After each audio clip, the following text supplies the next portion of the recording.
This week, we're exploring an island that's almost Hebridean.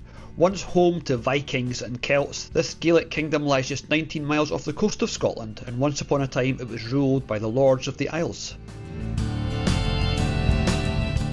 And if you spotted the logo on the side of that boat, that gives you a wee clue as to where we are going. But for the first leg of our journey, we stopped off at the beach to let De Niro have a wee runabout before he spent the next 3 or 4 hours cooped up in the van on a boat. Although I don't know about being cooped up in the boat, I think he was just quite relieved to get that puffer jacket off. It does look very warm, but I'm not sure. Yeah, he's worried that all his little doggy friends might laugh at him in it. Ever seen a genius idea that you're unashamedly going to steal? Look at that, that's a washing machine door in the back of that van. I'm stealing that idea. And if you're wondering where we are, well, here's another wee clue. A wee clue if you are from the UK and you recognise this chap. If you're from overseas, you probably don't. And there's the boat that's going to convey us to this mystery isle. It's actually not that much of a mystery, because if you look at the front of that ship, you see this, which is possibly one of the most famous flags or logos that a country has anywhere in the world. We are going to the Isle of Man, and we are so excited. And as for De Niro, well, he's so excited that his teeth are chittering. The history of the Isle of Man is quite interesting. It was part of the Hebrides, it was ruled over by the Lords of the Isles, and it was part of the Kingdom of Scotland. Then it was part of the Duke of Athol's possessions, part of his estate, and eventually it became ceded to the English crown, and now it's a crown dependency, which means it's basically an independent country, but with a big brother looking after it. And we are on the boat to the Isle of Man. If you haven't figured out where we're going, that is it. And you probably figured it out earlier because it's written on the side of the boat. Ooh, nice wee lighthouse and nice breakwater. That is not going to be the last one of those that we see in the next few days. The boat is actually quite well equipped on board. That is one of the 2 pet lounges where you can go and sit with your dog if you don't want to leave him in your car. We find De Niro is in the van, but we are looking for the shop. Told ya, the shop and information desk. Lots and lots of stuff. Rose tobacco. Yeah. Rose tobacco? Ew. Our exploring the ship lasted until we got to the food place, and yeah, we're going to go now for something to eat. Again, we had some food in Morecambe, which wasn't that long ago. Deck A is obviously the posh desk with the exclusive lounge and the reserved lounge and the premium lounge and the executive lounge and the cabins. We're not going there, we are looking for the eatery because it is time for some food. And this is what we had. I had pie and chips, predictably, and Bex was healthy. She had a baked potato, very healthy, and not as nice as pie and chips. Now usually on these crossings there's not a great deal to see, but I thought this is quite impressive. This is obviously an offshore wind farm. You figured that out for yourself. I didn't need to tell you, but it is really cool. And the light was just catching the blades perfectly. It's not quite as good in the photos as it looked in real life, but it was very pretty for a massive sort of technical monstrosity. Really like it.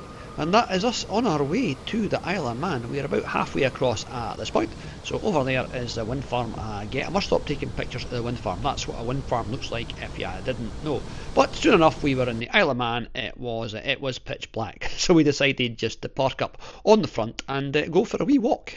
And what can we tell you? We went for a wee walk and that was about it. It had to be a bit of an early night because the next morning we were going to do, yeah, you guessed it, we've come to the Isle of Man for one reason. We've come here to do parkrun.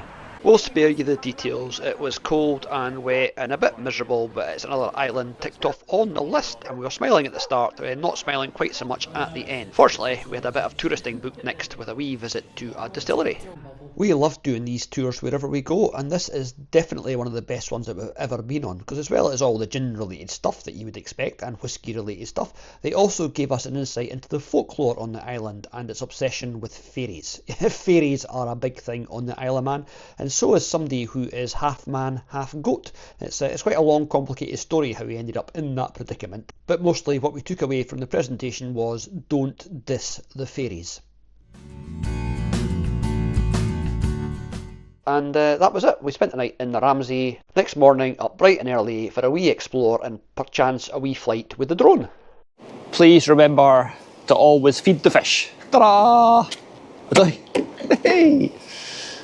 That's quite clever. A way to collect all your plastic rubbish. And there is where De Niro is quite excited about going to. There is the beach. And we said this island had quite a strong Victorian vibe. Well, look at that. There is lots of Victorian seaside accommodation. All very nice, I'm sure. And it's also time for the silly hat to come out. Actually, I haven't told you where we are yet. This is Ramsey on the Isle of Man, and there's a house that is rather nicely painted. Peveril 1901 it was built, and it was rebuilt in 2023. That's very pretty. I do like the colour scheme.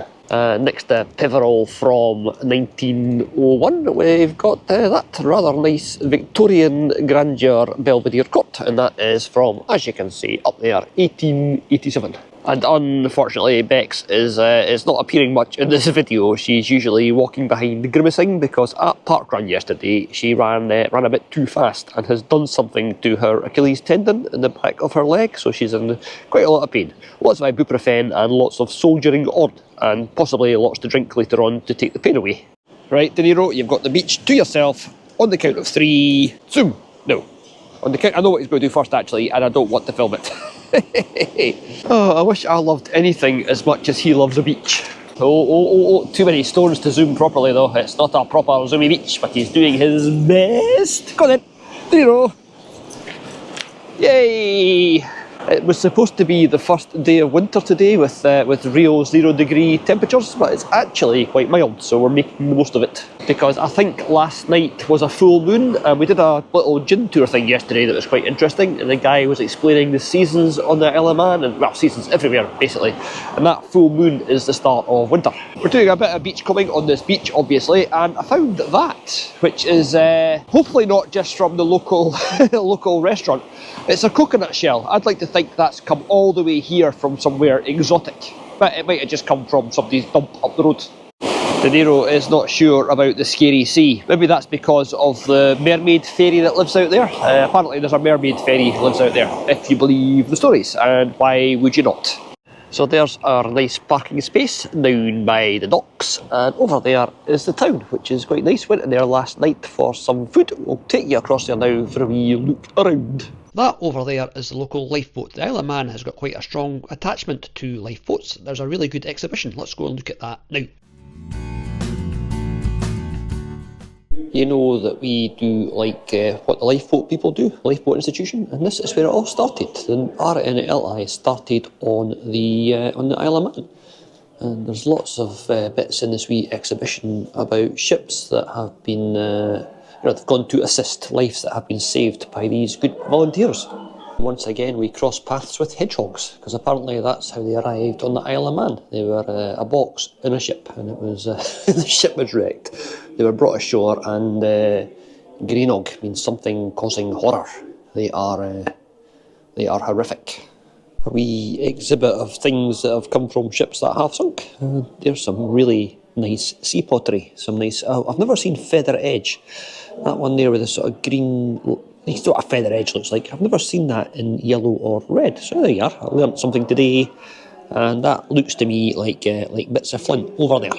Oh wow, there's the passages, the fishing trawler run aground, and it's still there. I wonder where that is, because that is quite a cool looking beach. That might be a point to go and find it. I hope you're enjoying this, because I am, and quite frankly, if you're not, you've got no choice.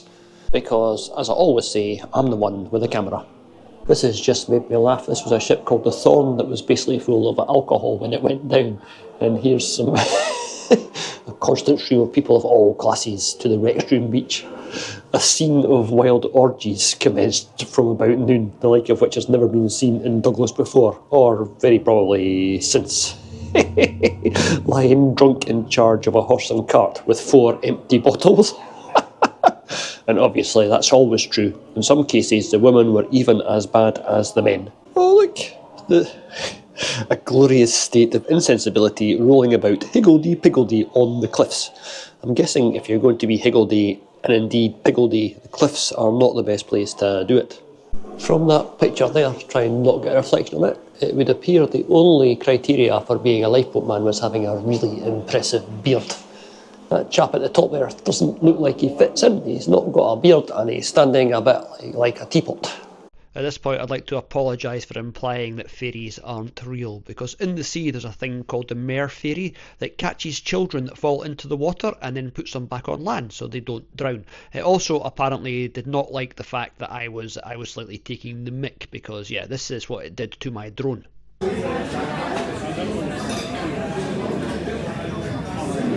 Okay, Mare Fairy, I'm really sorry that I said you didn't exist. You absolutely do. Now please, can I have my drone back? I'd really like my memory card back, please, please. There you go, see what you found. And after 6 hours underwater, guess what? It's lying on a beach. The audio here probably won't work because it is a bit windy, but we have found a drone! Yay! Well, only a minor yay, because it's not exactly going to be repairable. It has been underwater for about 8 hours, but useful for spare parts maybe. And I get the memory stick, which means I get the video from this morning's wee flights. I'm quite relieved that I've got manufacturer's insurance with the drone. It means accidental things like that should hopefully be covered. And to be honest, as an engineer, it'll be interesting taking it apart to find out what's broken and what's not after its little dunk in the water. But for now, because it's here and we kind of have to, it is the law, we're going to take a walk out this jetty. Yay! There's a lighthouse at the end. Try and contain your excitement. We were out on our bikes a wee bit earlier, I spared you that, and I found out something interesting on a sign as we came into town, and that is that this town, which you think would be quite old, isn't. It looks very Victorian. It looks like Rothesay-on-Bute and lots of other Victorian towns, and it actually is. It was only like inaugurated or whatever, founded in the late 1800s, so it's not actually that old. I'm going to guess there would have been an old fishing village here before that, but there's absolutely no sign of that left that I can see. Although it means pretty much nothing. I am quite glad that I got the drone back. It just, yeah, it's finished now. I'll hang it from the ceiling or something as a wee ornament. A testament to my own do not fly it over the sea, oh no, it'll be fine -ness.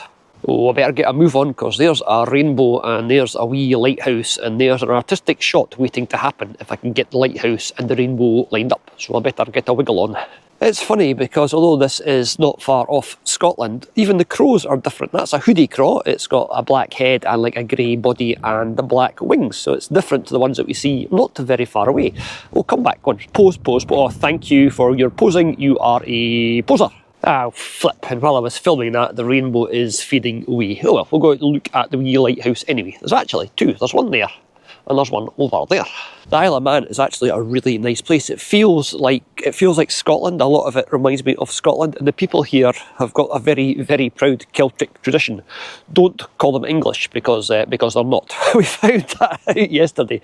There's a gentleman that goes foraging for the gin distillery for the tour that we went on, and yeah, he is a proud Manxman, and he likes the place as it is. I don't know how well it shows up. There is a proper wee fishing boat coming in there, but that is quite a nice lighthouse. It's a bit better kept than the one that we have in Methil. It probably still works actually. I think this is still very much a working harder. So that one there is black and white, and that one over there is black and white with a red stripe. And over there, I've just noticed that you get quite a nice view of Ramsay. There's one big muckle tower block over there, which is pretty unappealing. And apart from that, it's all very nice. Well, that bit there is as nice as a dock can ever be. But then you get over there and there's all the sort of Victorian grand buildings. I really like this place. That wee fishing boat is definitely heading this way. Do I wait for it to get into the harbour, or do I go and join Bex for a cup of coffee? I think it might be a cup of coffee. You know what a fishing boat looks like. It was actually moving quicker than I thought because it caught up with me, so I did in fact film it. Wondering what the guy on board thought when he's looking out his window and sees some idiot with a camera. It's like, stop it, I'm at my work, leave me alone. Sometimes you just have to embrace your inner tourist and just go with it. I sent Willie some footage of the last moments of the drone. His answer was, did you hit a seagull? I don't think so, but it definitely stopped flying quite abruptly.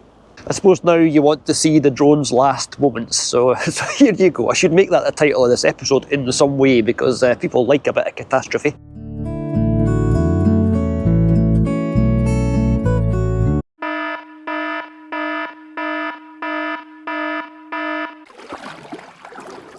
Wee boat is almost home, and I'm almost back at the sports centre for a cup of coffee.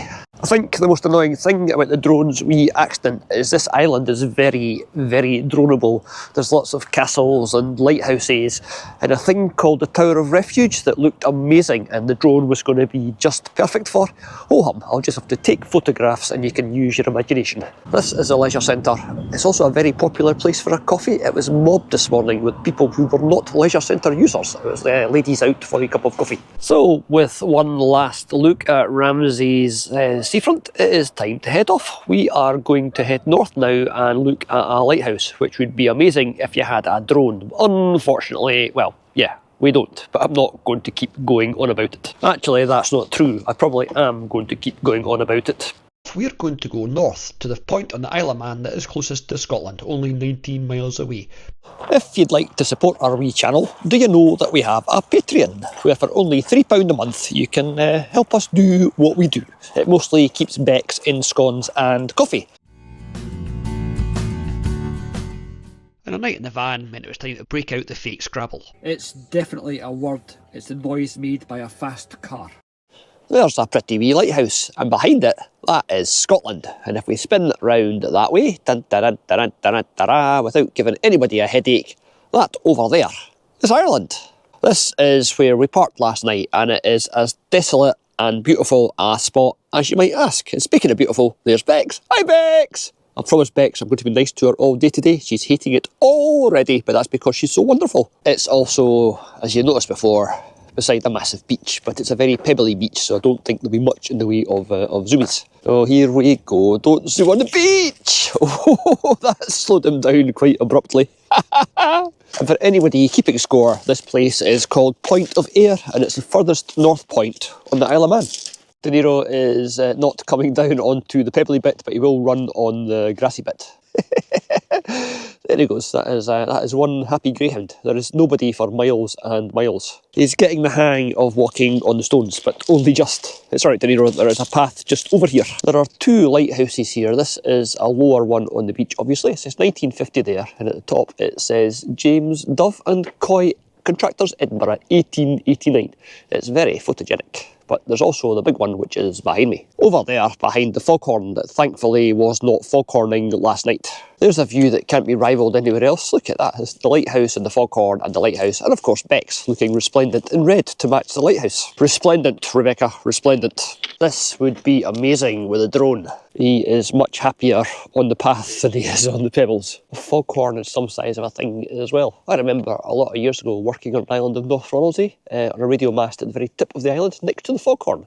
And guess what? It was foggy. It went off solidly for 3 days. I think slowly we all went mad. It probably explains quite a lot. De Niro is now investigating the foghorn. I wonder what those bases there are for. If they were for like holding things with the recesses, or if it was just a building on top. No idea. They do look like they are for storing things, but what those things might be, no idea. But yeah, that is another pretty cool building. There's the foghorn, and over there is a wee lighthouse. We've seen a couple of sandy beaches on the island so far. This has got to be one of the biggest pebbly beaches that we've seen anywhere. It's all made out of these lovely flat skimming stones. De Niro has, shall we say, unburdened himself again, and now about a kilogram later it's time for some proper exploring. De Niro, come on then. Yay, heathery zoomies. Whoosh!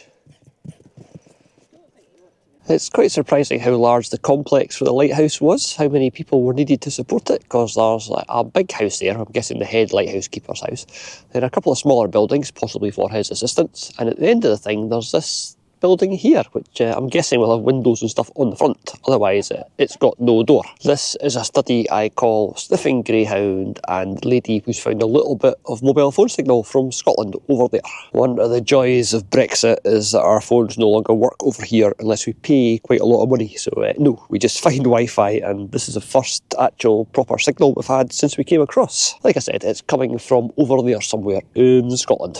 He is such a happy pup. Good old De Niro. There's a path here. Shall we go see where the path goes? Does it just go to the foreshore, or is there anything interesting at the end of it? No idea. Let's find out. And that answers that question. It just stops at the shingle. I do like this place. Kind of don't want to leave, but there's lots of stuff on this island that we've still got to go and see, so we better get a wiggle on. And a close-up of the lighthouse. I don't know if this one is manned. A lot of them aren't anymore. They tend to be things like Airbnbs. But it has got some vans parked outside. And on the roof of the house over there, a Starlink satellite dish. So it's still used for something. Maybe a party house for Airbnb types. They'd like to go and visit whoever's behind that gate. The gate says private property, no right of way, no public access. But, okay, we'll not go in then. We weren't going to anyway. Don't want to see your stinky house. There's a lighthouse. Yeah, very nice. enough lighthousing for now, let's go somewhere else. Break out the frying pan, because there's a mushroom for our breakfast. Anybody know anything about mushroom? We're not going to eat it, obviously, but yeah, that's a big mushroom. De Niro is off to investigate an intriguing looking old ruin that looks vaguely sort of military. Let's go and see what he's found. It's quite a substantial construction, I'll say that for it. Let's have a wee look. Has it got a hole in the top? Anything interesting? Oh wow, yeah, look, it's got a bit there. Is it some sort of gun emplacement, do you think? Or is it something much less interesting than a gun emplacement? That's over here. There's a big concrete bit over here as well. That's just, looks like a tank of some sort, doesn't it? Like some sort of storage tank, I would guess, but I don't really know. Did you know that we have a Ko-fi page? If you'd like to buy De Niro a biscuit, you can pop over at Ko-fi and you can buy him a biscuit. And he will be your best friend for as long as it takes to eat the biscuit. And this wee explore of half of the Isle of Man finishes here. That thing behind me is a throwback to oldie worldy meeting days when the laird would stand on top of a hill and pass laws. They still do that. The Manx Parliament meet on that hill, and people can petition them for laws and things that have to be discussed in the Manx Parliament. And if you petition the government on that, then they do have to discuss it in Parliament, which is quite oldie worldy and quite interesting. And I'm guessing from the church over there and the avenue of flagpoles, there is quite a lot of processioning happens as part of this process. And because we haven't had one yet in this episode, that is the War Memorial. Is that for the whole island? That can't be the whole island. Let's see if we can find out. It says, blah, blah, blah, in grateful remembrance 1914-18, and quite a lot of names. This could be the whole island. This could be like the island's war memorial. I'm not sure. De Niro is De Niro. We'll have to edit that bit out. Very interesting. Very nice. Very cold. We're now going to go to a hotel, which is not like us, but it is November and it is extremely chilly. It is a nice thing, that. That's a decent way to end this wee episode. Do hope you've enjoyed it. See you next week for more of the same.